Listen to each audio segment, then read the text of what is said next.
I swear it was in a matter of 1 month. I picked up like 20 offers in a matter of a month. And I had nothing coming out of my junior year of high school. I was taking care of my mom, missed a bunch of like different like scouting camps that they wanted to come see me at. And they said, okay, well, we have one last recruiting camp. It's on August 1st. It's called the Barbecue at the Big House. And so I fly up here with my mom. She was completely good by then. And I show up, work out for them. And Grant Newsom walks me into the Big House and goes, how would you like to play here for the next 4 years?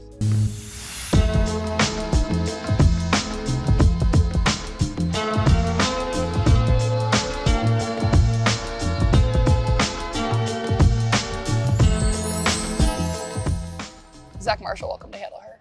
Thank you, pleasure to be here. Okay, you're now a veteran for this program and have done so much throughout your career. Kind of run me through your development to where you are now. Yeah, so let's start freshman year. Showed up bright-eyed and 17 years old, ready to do whatever I could.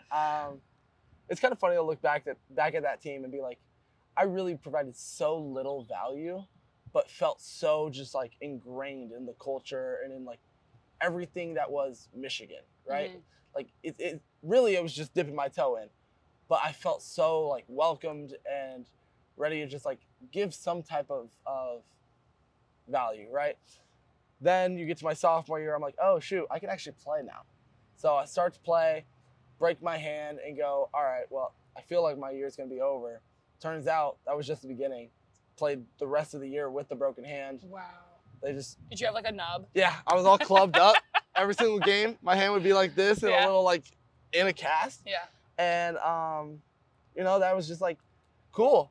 Seems like I can still play. And then last year, obviously, had a fun, like, I wouldn't say like breakout year, but really just like a year of knowing like, yes, I could be a Big Ten starter and really contribute to this team. Yeah, I love that. So I've seen you develop so much as a leader, and I think you saying that you didn't do so much as an underclassman, like you learned so much, and there's a reason that you are a energy driver and passionate about being a Michigan man, and I think that's translated directly into being a leader and part of that leadership council. So what is that like, being a part of that group? The leadership council is great. Obviously, at the end of the day, the communication between the coaches and the leadership council is like the most important thing. Mm-hmm. Understanding, I think we have at least one from every position group. So being able to talk from your position group's point of view, the offensive point of view, I can really like feel like I can put my voice out there and be understood, right? Obviously, anything big still runs through the coaches, right?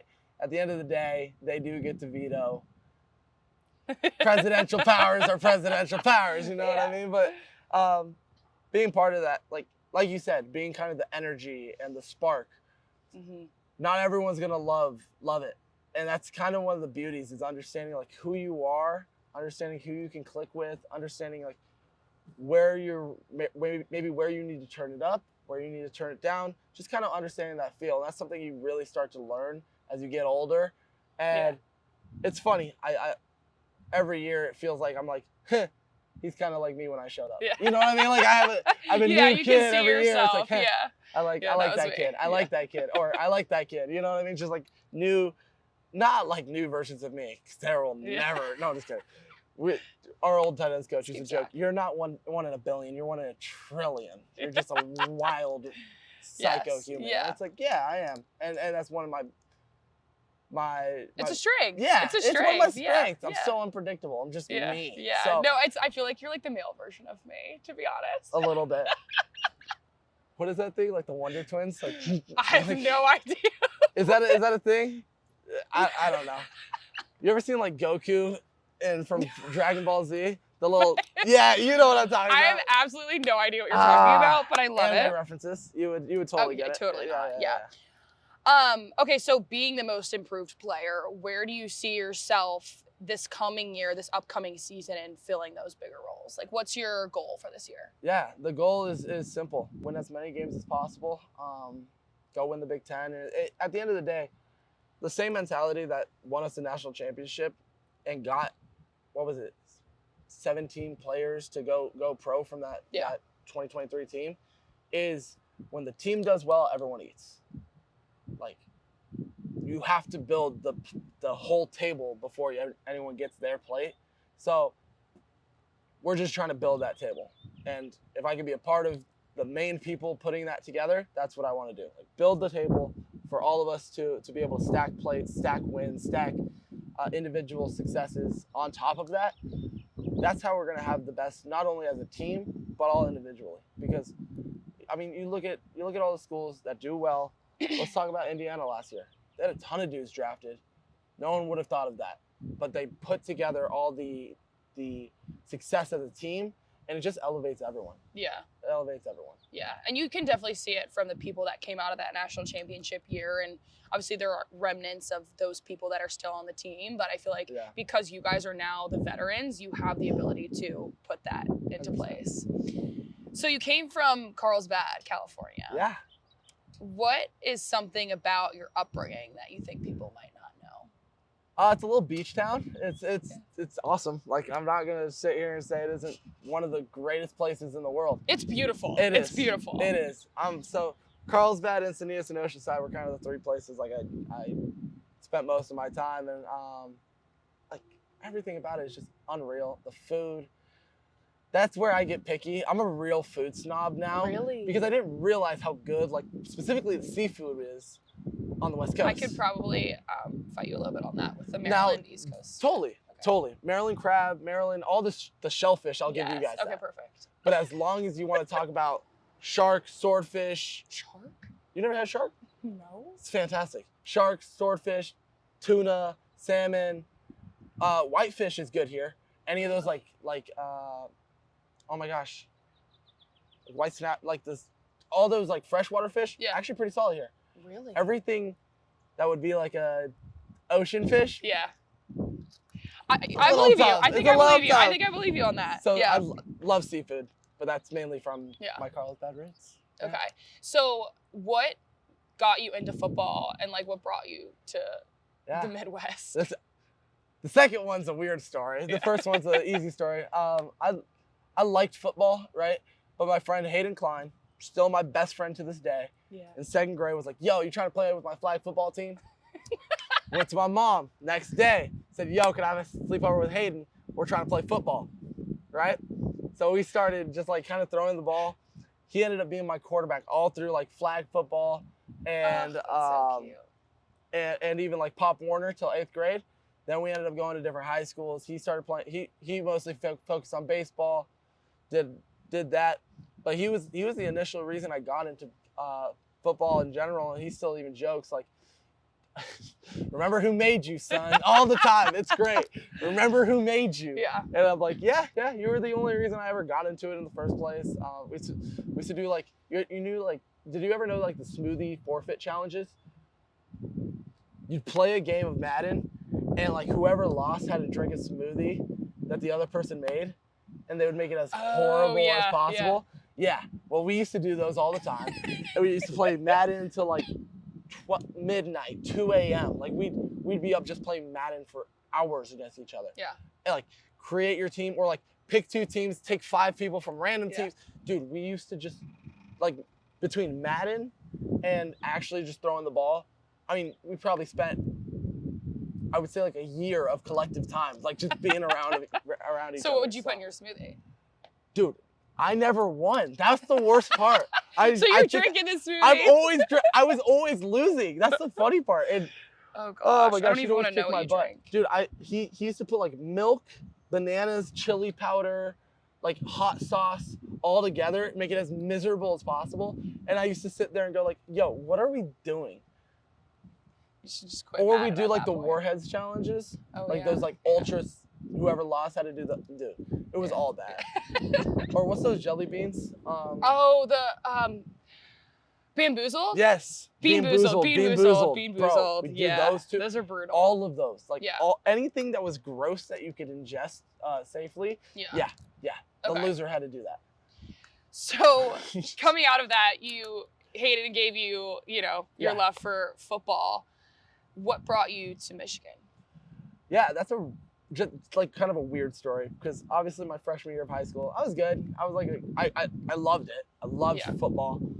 And like I played at a small school called Santa Fe Christian for my first 3 years of high school. My sophomore year, I started to realize, I might be able to like be like a college football player. I didn't know what kind of level, how high. I always said, I went on a recruiting trip between my freshman and sophomore year and went to Clemson to just kind of see what it was. Mm-hmm. It was like one of those open camps. Fell in love with how Dabo Sweeney and all that organization ran things, and I was just so like, I gotta play college football. Yeah. Junior year comes, sophomore year, play good, but it's COVID, so it's all in the spring. Yeah. Everything got ruined. Mind you, my freshman year, I just shattered my collarbone, and playing rugby, which was another funny story. Yeah. My mom made me play rugby before I could play football because she was like, "You're not gonna play football. You're not gonna play football on my watch." So she was like, "We'll make you play rugby first." Proceeded to play 4 years of rugby before I could play football. Wow. Yeah. Back to high school. We're in our junior year. I go lead all of California for tight ends. Not a single offer. Yeah. So most yards by a tight end in all of California, and didn't get a single offer. Recruiting starts to pick up. Okay. I say, hey, I might transfer to this other high school. And recruiting finally picks up because like just hearing that I'm going to go play with a guy that you probably know, Julian Sayin. So he was my high school quarterback. Mm-hmm. Wow. Being recruited with him helped me get viewed. Oh, that connection. So, yeah. Finally, after I transferred, coaches started seeing me, and I ended up getting an offer to Utah first. Wow. Yep. Kind of full circle. It is full circle. Freddie Whittingham was my first ever offer. Wow. Yeah. Oh, well, wow. Technically, Colorado State was my first offer. Mm-hmm. Freddie Whittingham was my first Power 5. Wow. And I swear it was in a matter of 1 month. I picked up like 20 offers.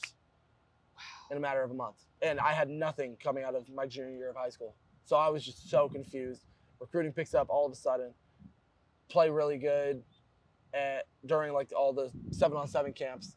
And then Michigan, that was a long process where I wasn't able to go to a lot of. I was taking care of my mom. She had some like medical complications, so we were there with her. Missed a bunch of like different like scouting camps that they wanted to come see me at, and they said, okay, well we have one last recruiting camp. It's on August 1st. It's called the Barbecue at the Big House, and so I fly up here with my mom. She was completely good by then. Mm-hmm. And I show up, work out for them, and Grant Newsom walks me into the big house and goes, how would you like to play here for the next 4 years? Wow. And I said, yeah, let's do it. Sold. I committed on the spot. Wow. Yep. Walked That's into Harbaugh's. Awesome. Harbaugh had a tent that day. Walked into Harbaugh's tent. I said, I'm coming here. He's like, your name again? I said, crap, man. Head coach doesn't even know who I am. I just committed. Doesn't matter. Head coach didn't even know who I was. I committed. Is hilarious. Proceeded to have a great conversation with Harbaugh the next day. Yeah. And yeah, I stayed committed, awesome. Never decommitted, never even like proposed the offers. Other schools then tried to offer me a bunch. Yeah. So like UCLA, Notre Dame, Stanford, all like started talking to me after the Michigan offer. And I just kind of shut it down. I was like, no, I'm done. I'm going to Michigan. Wow, that's awesome. So for young football players looking to play in college, do you think going to a specific high school does matter in terms of getting recruited? It does. Okay. Now, everyone talks about like there's two ways to go. Be a small fish in a big pond, be a big fish in a small pond. I was a big fish in a small pond, which helped me get a lot of film. But then once I was able to continue it at the bigger school, with playing against better competition, playing with better players alongside, people knew that, he could play kind of be the star, but also just be a complimentary piece. Okay. Wow. Okay. That's interesting. So I got lucky. I got very lucky to have it all shape out the way that it did. Yeah. Now, did I have to sit out my first 4 years of my senior year? Yeah. And that sucked. CIF didn't let me go through.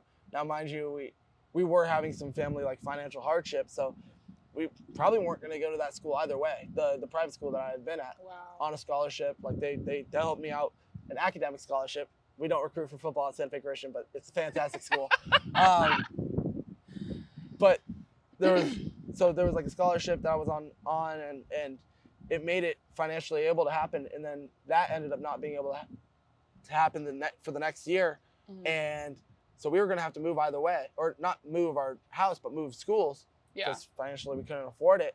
And CIF still made us sit out, even though we were going back to our own public high school. Wow. The district that I grew up in my entire life. So that was one thing that was like, it sucked. And it wasn't fun to sit out those games or have to deal with that. But one of the things like about how I handle it that was unique, like I played scout team for our high school as a committed football player. So I played scout team. We got the school still jokes about it because I go back and I coach them every year. Yeah. In the spring, they're like, if you don't think scout team gets you ready to play, this dude for weeks 1 through 4 was playing scout team as the best receiver for Liberty High School, Mater Dei Catholic, Mission Hills, and El Camino. I can still remember the exact high schools that I was. I could probably tell you a couple of the names that I was imitating.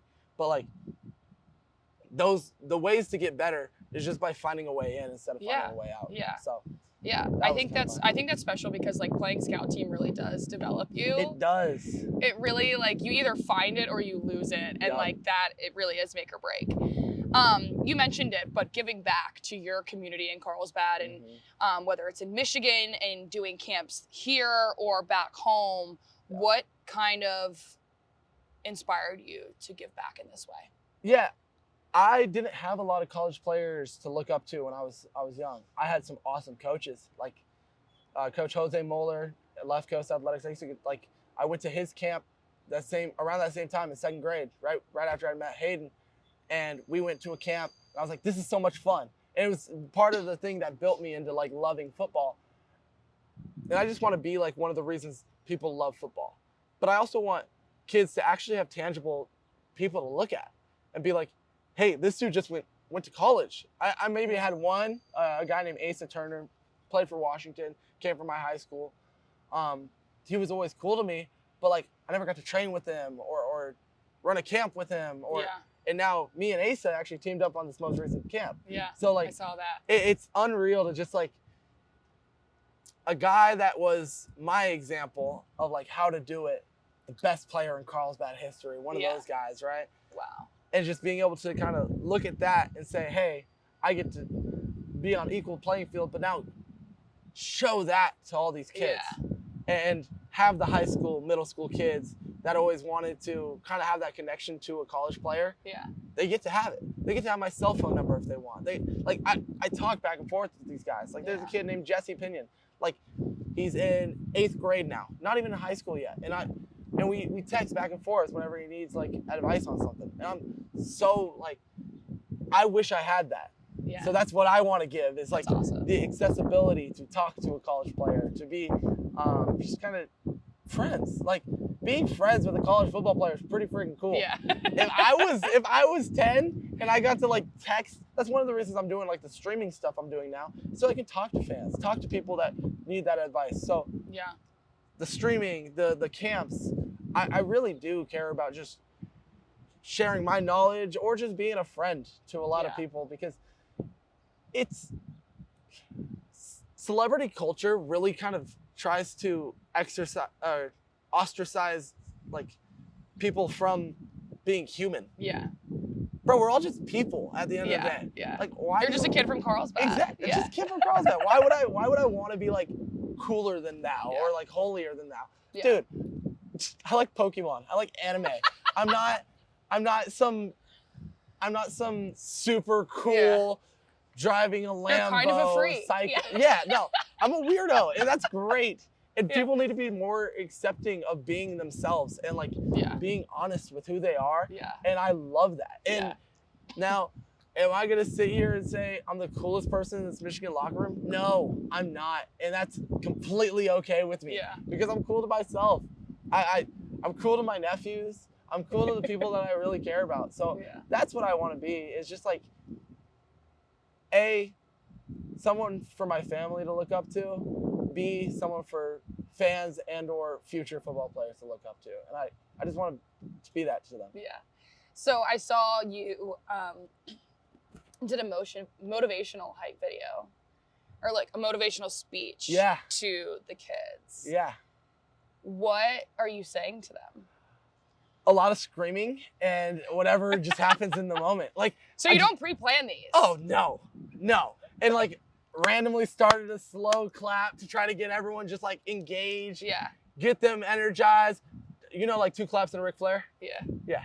Hit a 2 claps and a Ric Flair, make people, Woo! yeah. Woo! Make people like just excited to like go. Yeah. They want to have fun. They want to be excited. Yeah. And so I sit there and I go, you don't need to know who I am, but are you excited to have a fun day? Are you excited to just like be active, first of all, and learn something along the way and interact with some really cool people? Yeah. That's all I care. Are you going to just be motivated and bring some energy and have some fun with it? That's all I really care about. So, I feel like you could do a camp right now. I'd do it. I'm getting motivated. Yeah, I feel motivated. I love that. A lot of clapping, a lot of yelling, a lot of whistles. Get them hyped. Because if people aren't like hyped to be there or like excited to be part of your camp, what are you doing? Why make them pay? Or like 2 years ago, I made my camp. The camp had to be like $75 to cover costs, right? Yeah. This year I was able to get it down to 20 because I was like, screw it. I just wanted to have as many kids that I could show up. Yeah. So we had like 150 kids. And like everyone I've heard from so far, I know there's probably 2 or 3 kids that are like, that stunk. Yeah. But I'm sorry. I wish you didn't think it stunk. But I just want them to be excited and have fun and maybe fall in love with the game that's given me so much. Yeah. So that's really cool. Yeah. I love that. You kind of share your knowledge in other ways like social media content, and you've kind of been like the social media face of Michigan football for a while since you've been in college. What do you think is so important about showing the day in the life and showing what your life is like as a Big Ten and Michigan athlete on social media? Yeah, people don't realize like what actually goes into a day, how much and how little we can do in a day. Because like right now, I mean, today's an off day. I get to sit around, do nothing. I went in, caught some balls, go do some PT, make sure your body's ready. But like those are chill days. But then we have days where we're there from 6 to 6. You know what I mean? Like understanding, not just getting the picked out, like super curated view of like what we do or the super curated view of like on Saturdays, understanding, hey, we just had a 3-hour practice. My body is feels like I just got hit by a ton of bricks. Yeah. Like understanding that, some people are going to be like, dude, I want that. And some people are going to be like, is that really what it's like? Yeah. Jeez, I'm sorry. Yeah. You know what I mean? Like, I'm sorry you have to do that. Yeah. It's, however you want to react to it, I just hope that people understand like what it takes for us and what it takes to, and a lot of it's for supporters to be like, man, I'm glad these guys go through that. Yeah. Because what's on Saturdays sometimes is not what you see throughout. Yeah. That's a microscope of everything that you do. I know Joel, did you know Joel Huntingford at all? Or you see any of his social media stuff? No. He's awesome. But he was talking about the other 153.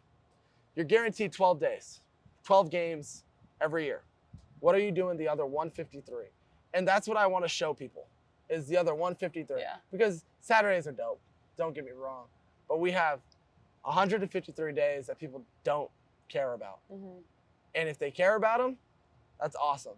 And I hope that I can be one of the reasons that they care about those 353, not 153. Did I say 153? 353. Wow. Yeah. It's really interesting though, because it's like all of the games, the national championship you won wasn't won in January or whenever it was. It was won in August 100%. of that year prior. Everything that you, the extra balls that you caught on your off day and all of that, like being an athlete, that's the biggest thing, to be able to win games ahead of time. That's so real. I love that. It is. So some of your other content you do, like you'll do stuff in the locker room. I think it's cool to be able to see what the guys are like, not in a uniform, like what your dynamic is like with them. Who are some of the people that you feel like you are kind of similar to you that you like making content with and doing stuff some like of the that? fun ones, like I like the people that are willing to just kind of put their opinion out there, right? Yeah. Just be like even if it's insane. Even if it's insane, which we do have some insane takes or some unique characters in the locker room. I mean, Nate Marshall's fun. Jordan Marshall's fun. I just recorded a video with him yesterday. We have just some great personalities. Yeah, for the camera. For the camera. And then we have some more reserved ones. Like Andrew Marsh is one of the nicest, kindest, most fun human beings you'll ever be around. Not really a camera guy. Yeah. And it's like, cool. Yeah. I mean, understanding like that different dynamic and like, obviously I have like question of the days. I love those. But you need to do them every day. Riding the line between appropriate and inappropriate with that gets a little sketchy. Yeah. I'll be honest. Yeah. And then like actually coming up with a question, I started them like I wanted the answers to be other people on the team, but then my editing for that became so stupid having to put a photo of each person. Yeah. So I was spending like 2 hours editing each video. It's like, okay, now we can just do random questions because like, is a hot dog a sandwich? And I need your take on it. Like I need more info than just yes. What else could it be? Like we need more. Is it a sandwich? Is a taco a sandwich then? No, I don't think a hot dog is a sandwich. I consider a hot dog more of a taco. I'd agree with you. Yeah. Because I would say a hamburger, they're completely different. That's more of a sandwich. 100%. Okay. So a hot dog is a taco. Sort of. I don't know. I don't know. That they're more similar. I don't know if I would call it a taco or if I would call a taco a hot dog, but that's the kind of conversation that we need to have on those daily questions. Okay, of the perfect. day. Yeah. But a lot of people also just do not care. And our lift groups right now don't really make it very cohesive for me to like go around the locker room. And by the time that I get in the locker room, because I'm usually like one of the later people, either staying out doing extra work or like have to do a lot with injury recovery. Mm-hmm. The locker room's pretty empty by then. I'm like, okay. Yeah. So it's hard during the off season. You gotta find the right time. Exactly. During the season, it all picks up. Yeah. So that's during the season, it's really easy. We have practice, we finish. I go in there, take videos. It's great. Yeah, I love that. Another form of content that you did was the Bussin' with the Boys podcast. Yeah. Internship. I saw your walk up in your suits into like the studio or whatever was hilarious. Oh, that's great. What was kind of your day in the life like working with them? Yeah, that was interesting. So we started, let's just start with how they said, hey, we need everybody in suits. You and Trey, you need to be in suits when you show up. Like mandatory. Yeah. We show up in suits, obviously. No one else is in suits. Flip-flops, t-shirts, and shorts, everyone else. You know what I mean? Like dying. It's great. Yeah. But that's kind of the point. It's for it to be, hey, you're showing up way overdressed. This isn't an actual internship. Yeah. Well, it is an actual internship. They are a fantastic company. They do amazing things. And they have a very incredible production company. But they're just boys. They're boys. Yeah, they're just the boys. They're just the boys. Like, we'll get in the office and so I did a lot of the thumbnails, things like that. The first day we show up, we get right on the bus, do the actual Bussin' with the Boys. Is the bus like in like a warehouse or It's in a warehouse. So it's like a warehouse. There's a bus. There's their For the Dad studio. There's another studio for like all their DraftKings fantasy football stuff. It is DraftKings. That's who they're. Yeah. I have to remember. You gotta make sure you got it right. Who their people are. But then, so we go straight on the bus, doing the interview. I'm saying outlandish things about Michigan State. It's great because like. Why not get a little clip bite? You know what I mean? Yeah. If you're gonna rage bait people, I love it. A little bit, dude. I've been starting to think about like clickbaiting is kind of the best way, even if sadly you gotta clickbait a little bit. You got to. Like right now in my streams, I put the college football 27 on the bottom, so if people click on it and instantly think that it's college football 27, we're still playing 26 because it's not out yet. Yeah, it's not out yet. So if you were clickbaiting this episode, what would you say? I feel like you would have something good. I put you on the spot. Yeah, I mean, like, this is obviously the most underrated podcast of all the Michigan podcasts. Like, people don't appreciate how good of a host you are. Thank you. That's so sweet. That was great clickbait, isn't it? Thank you. You're so mean. Anyways. I was being kind. But I needed you to have a clip that you. Thank you. I mean, clickbait can be like true. It can be true, 100%. Yeah, so it is, right? Yeah, you're Okay. you're an incredible host. Thank you. You're a great guest. Okay. She's like, great. All right. So your favorite part of being an intern at Bussin' with the Boys. What's one thing that you will remember forever? The most random side quests. That's what you would do. Yeah. So we'd go to this little taco shop that was actually really good. I don't even know what it was called. It was just like, it looked like a little gas station, basically. We went to Nashville Super Speedway before they were doing all their production. Before they actually hosted it. And we got to see like Taylor and Will take around the pace car before they actually did it. That's so cool. So like, and like I set up the GoPros for the pace car. Yeah. Meanwhile, I don't know how their guys didn't know how to set this GoPro up. So I like saved the day knowing how to set up the GoPro. Wow. It was awesome. That's so cool though. Like, you could like actually do stuff. Yeah. Yeah. And so like I actually felt like I was part of it and really making content. And like there was like 2 or 3 videos that I put out that I worked on with them. Like if you want to talk about the Shane Gillis episode, I got to watch through the original raw unedited version. Wow. There were a lot of things that needed to be cut from that. Yeah. Dude, Shane Gillis is so funny, but so,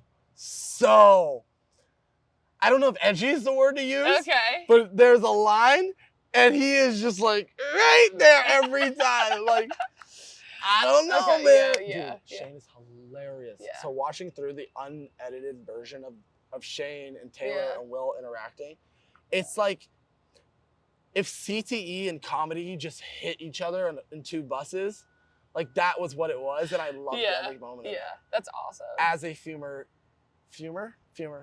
as a future CTE and comedic myself, you know, it's gonna be awesome. What is Taylor Lawad like? He is so witty, which you don't expect. Yeah. Like you expect him to be kind of funny, right? Like whatever. But he's so quick. He's so quick to find like actual like funny humors. Yeah. So not only is he funny, he's like a genuinely family dude. Like really genuine. Had us over to his house. Oh wow. We got to eat a little bit of homemade cake made by his girls. They had like before they hopped on a flight to Florida or something. He just like took us around his house and we got to meet his dogs, his chickens. Like it was just so cool to like hang out with him. Like I guess it wasn't one-on-one, it was me, Trey, and him. But just getting to talk and A, talk shop, B, talk ball, and just being around like a guy he's done it all. Yeah. And he's basically just on a side quest at this point. He doesn't need to pay. He doesn't need to do this to make money. Yeah. He just does it for fun, and he does it so that his boys can kind of A, get a laugh, and B, have jobs that they enjoy and love. And he runs that organization genuinely like a brotherhood, and it's just like that's so good cool. people. Yeah. Just good people. I love that. That's one of the fun things. Like him and Will are just so incredible as people first, and then as comedians, content creators, and some of the ideas they come up with. Let's talk about the first day we showed up. They did you see the thing where they sent a guy to the other side of the country because his car got totaled? No, I didn't see So a guy totals his car, right? They say, all right, we're going to send you to the other side of the country and make you do a 3-day road trip back where you have to eat like a 10-pound steak. You have to visit the Memphis Bass Pro Shop pyramid. They made all these random stops along the way, all the way from Scottsdale to Nashville. And it was awesome. Yeah. But they literally just went, guys, what do we think about this? Sat us all down in a meeting, said, all right, we're sending them. Let's buy the tickets, send them off tonight. That's how it all happened. So they actually do all the stuff. Yes. None of it's like scripted. Yeah. They just send people to do crazy stuff and film it. Yeah. It's awesome. Wow. It's awesome. That's like, crazy. It's the most broed out version of a podcast that you could ever imagine. So the boys are the boys. I love that. One of one. How did you get that internship? Through Empower. John Rachi and our guys here do an amazing job of connecting us with basically different mentors in different spaces. So last year I got to go to Green Berets and down in like Camp McCall. Derek? Dude. Yeah, Derek. It was elite. Yeah. It was elite. So we So got to hang out with those guys. can't say too much about what we did, but it was awesome. But the fact that you could do that is Bro, so sick. what? Yeah. What? Crazy. And then I've done like financial internships. So like Shout out Jeff.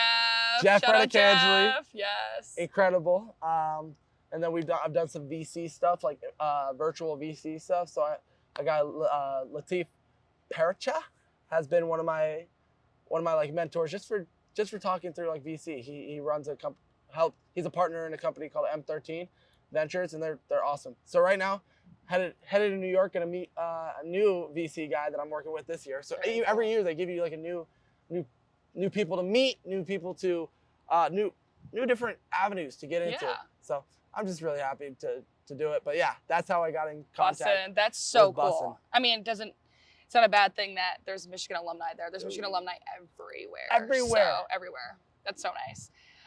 Okay, kind of on that, you've had some pretty special role models in your life. And I want you to talk about your mom for a second because your family obviously supports you so much. Your mom's been such an icon in the Michigan football world. But you said something about, I watched a video of you talking about how when you were younger and your mom would brag about you and say things about you, you'd like feel uncomfortable or be like, Mom, stop. But now it's like you get older and you can appreciate the things that your mom did. So kind of share a little bit about your mom for you on Hail to Her. My mom's been awesome. Like she's just always been kind of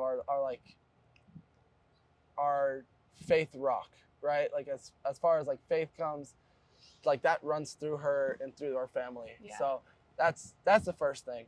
Then after that, like you want to talk about just somebody who's kind of always got good advice. She always has good advice. She's just a good person, and she's done it all.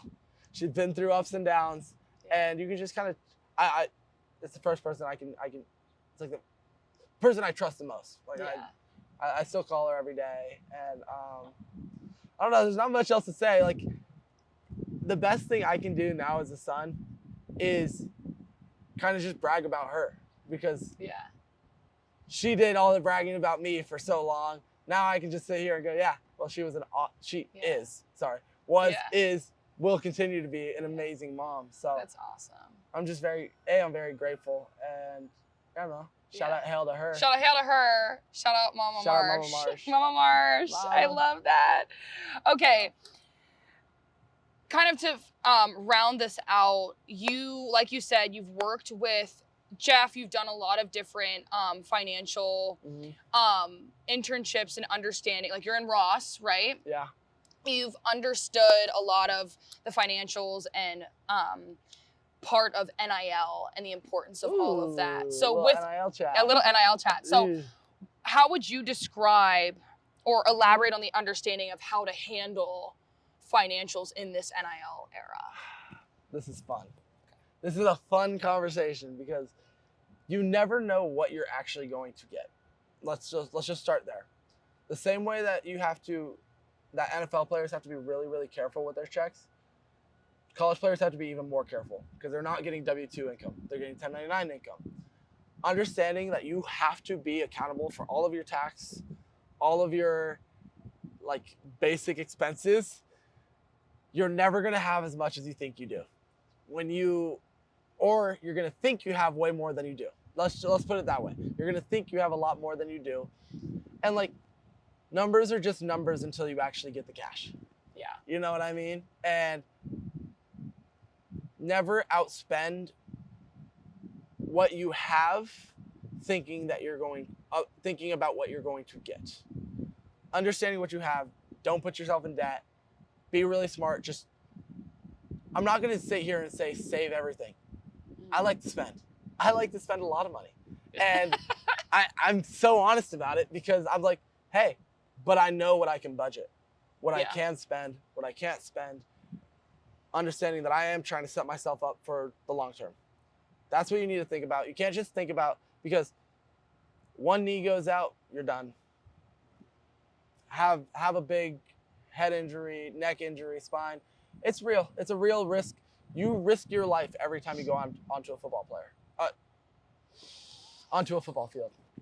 You risk your life every time you go out onto a football field, and that's part of why we get paid well, and why we need to be very responsible with what we have.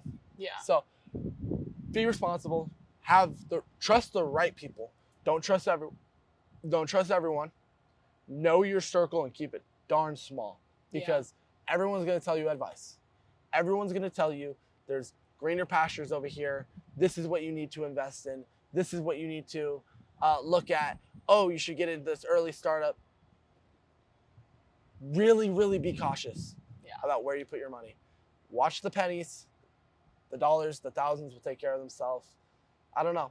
Everyone just jokes that like Warren Buffett still has McDonald's every morning, right?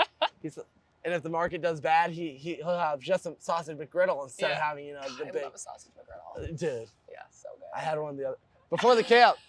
It was the last time I went to McDonald's. I try to stay away from fast food pretty well. Bro. Sausage McGriddles. Hash brown, caramel frap. You pass the frap. Just hit me with the sausage McGriddle. Okay. And like 3 of them. And the new like little strawberry watermelon refresher thing that they came out with. I haven't been there in a while. But... Bro, like I said, I probably have had McDonald's 3 times this year. 2 were very late at night. 1 was early in the morning. Yeah. That dang sausage McGriddle is so good. So good. So good. But yeah, be smart with who you trust. Yeah. Watch your pockets. Everyone's trying to take a little bit from you. So really keep your circle small. Yeah. Keep your circle small. It's kind of crazy that you're so young. You're turning 21 in a few days, and you have to be expected to know how to handle all of this money as a football player and know how to I didn't know what to do. Yeah. Like, I'm 23, and there's so many people that don't know what to do. So you're give a young kid money. Like, what do you do with it? Learn from YouTube. Look stuff up. Okay.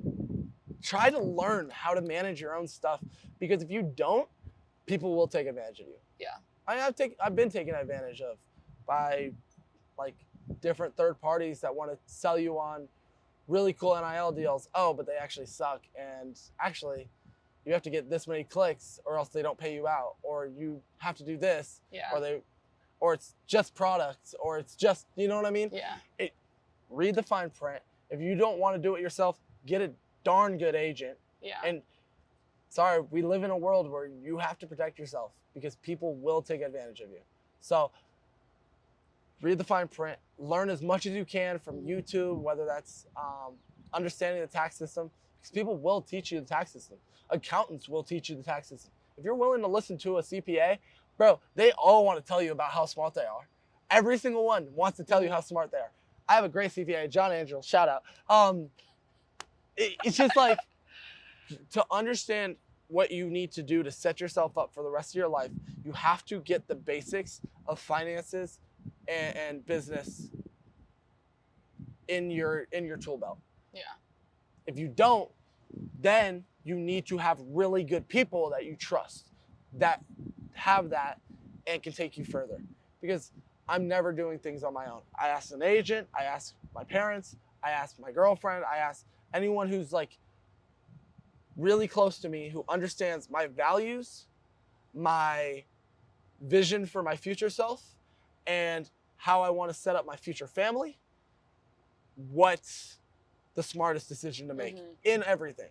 Whether that's signing a deal with C4, that's getting a little care package every month, making a little post about how I'm walking my cat. You know what I mean? Sometimes the goofiest posts do the best. Yeah. But understanding your relationship with the NIL space and your position in it. Sadly, not all of us are quarterbacks. Yeah. Not everyone's a wide out. We're tight ends. We get gritty. Yeah. And that's kind of the point, is to understand what your brand works with. Yeah. So I'm trying to figure out something with Crunchyroll right now, because I'm doing the Pokemon anime stuff. Yeah. I'm so serious. Yeah. Find what's interesting to you. Try to build that as your repertoire, and then push out the NIL invitations. Send emails. Yeah. You're going to get a lot of no's. No's are yeses. No's are fine. Yeah. No's are see you next time. Yeah. You know what I mean? So I don't know. NIL's it's still so weird, and I Yeah. have so much that I personally want to be fixed in this space. The reward on loyalty is so low in NIL and in college football in general. It makes it hard to want to play. Yeah. So a lot of guys are quick to want to get to the league where the reward on loyalty is just as low. Yeah. So it's understanding that loyalty is not generally appreciated, and a lot of people will take advantage of you and give you less money knowing that you actually bleed the colors that you did. Yeah.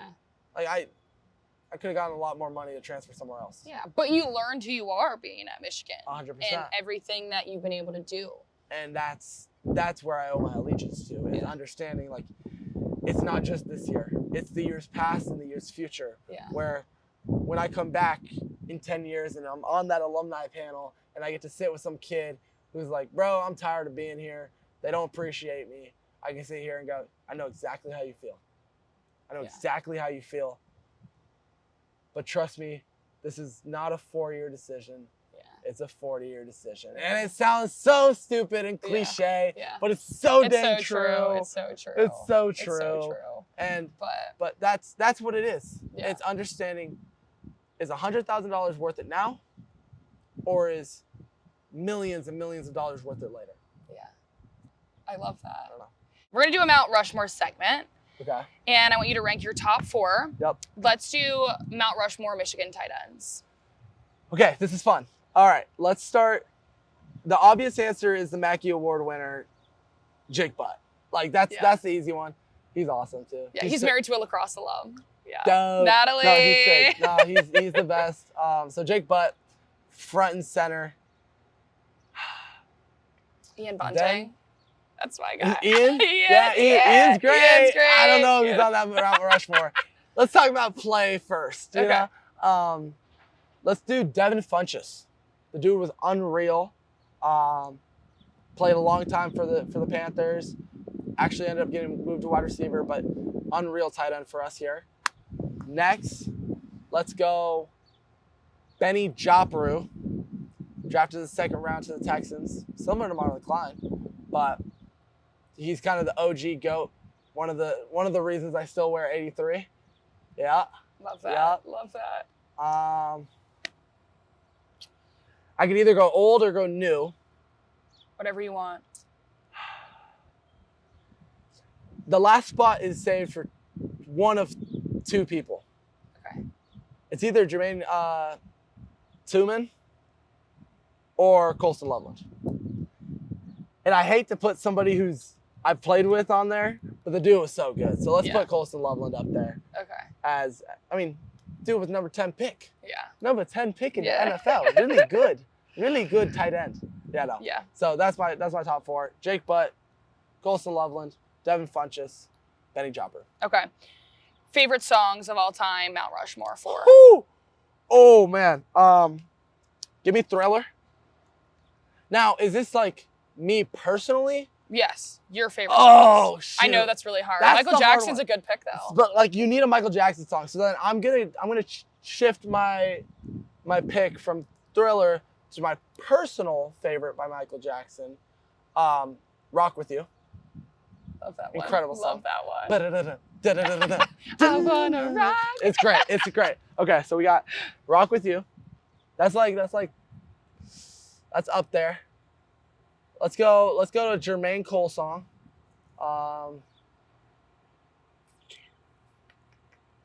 It's hard to pick one for my favorite Jermaine Cole You could do an song. artist.